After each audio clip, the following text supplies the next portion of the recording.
ஃபாத்திமா ரலியல்லாஹு போறாங்க ரசூலுல்லாஹ். அம்மா ஃபாத்திமா சாப்பிட்டியா? இல்ல வாப்பா, சாப்பிட்டு 3 நாள் ஆச்சு வாப்பா. எங்கம்மா பேரப்பிள்ளைங்க ஹசன் ஹுசைன்? வெளியே போயிருக்காங்க வாப்பா. பெருமானார் தேடி செல்கிறார்கள். ஒரு ஆடு மேய்க்கிற இடையன் குறுக்கே வருகிறார். என் பிள்ளைகளை பாத்தீங்களா? அந்த ஆடு மேய்க்கிற இடையன் சொல்லுகிறார், 2 பேர் அழுதுகிட்டே போனாங்க. நான் கேட்டேன், எதுக்கு அழுகுறீங்கன்னு. சாப்பிட்டு 3 நாள் ஆச்சு, பசியா இருக்குன்னு சொல்லி அழுது கொண்டே செல்கிறார்கள்.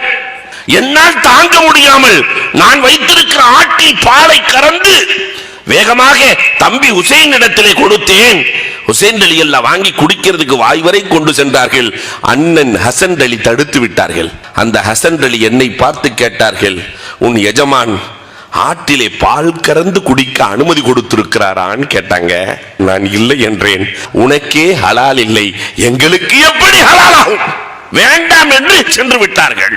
எந்த தாயாவது தன்னுடைய பிள்ளைகளுக்கு ஹலால் ஹராமை சொல்லிக் கொடுத்திருக்கிறோமா?